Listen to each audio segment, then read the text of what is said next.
नमस्कार। ये क्वेश्चन हम लोग सॉल्व कर लेते हैं। पजल ही बोल सकते हैं इसको।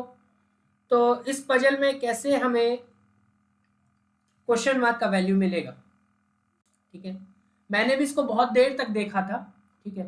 हालांकि इसमें इंपॉर्टेंट हो जाता है कि आप बीच वाले अल्फाबेट को नंबर में कन्वर्ट कर ले ताकि कुछ पैटर्न आपको दिखे। अल्फाबेट और पैटर्न ढूंढना दिखता नहीं है ऑन द फेस। तो आर राइट टू वोट 18 हम लोग याद रखते हैं, और T20 के जस्ट बाद यू आता है तो 21, ठीक है। अब मैं अगर डायरेक्ट आऊँ, वैसे मैं अभी नाटक कर सकता हूँ कि मैं सॉल्व कर रहा हूँ, लेकिन क्योंकि मैंने अब सॉल्व कर लिया है तो डायरेक्ट आते हैं कि कैसे इसमें रिलेशन ढूंढा जाए, ठीक है। तो मैं बोलता हूँ कि 15 और 45 3 टाइम्स है आपस में, ठीक है। और ये 6 और 18 भी मुझे 3 टाइम्स दिख रहा है, मतलब एक रिलेशन तो मुझे दिख गया। अब उसे वेरीफाई करके देखना होगा दूसरे वाले में। तो दूसरा वाला ये है। अब देखो 7 × 21 आ रहा है 147। 20 × 7 140 एंड 1 × 7 इज 7। दैट मीन्स 1 × 21 इधर भी आ रहा है, ठीक है। तो ठीक है, ऊपर जो इनका डिवाइड करने पे आ रहा है वही इन दोनों के बीच रिलेशन होगा।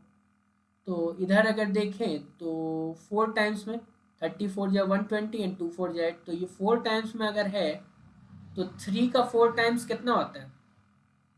12, ठीक है। अच्छा, अब 12 का अल्फ़ाबेट अगर ध्यान है आपको तो ई ज्योति से हम लोग याद रखते हैं कि 5 10 10 अगर जे का है तो 11 के का होगा और 12 एल का होगा। दैट मीन्स यहाँ पे एल होगा, ठीक है।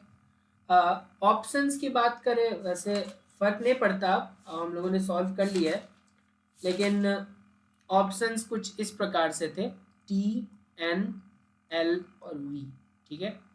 तो L will be the correct option. तो होता है, अब बहुत सारे में आपको पैटर्न नहीं दिख पाते, मुझे भी नहीं दिखा है। इसमें भी टाइम लगा था लेकिन ये फाइनली हो गया था। बाकी कुछ क्वेश्चंस में देखना पड़ेगा मुझे सॉल्व करके जब टाइम है। वहाँ पे टाइमर के साथ तो नहीं हो पाया था। बाकी अगर हो जाएगा तो हम उसे भी देखेंगे। बहुत बहुत धन्यवाद।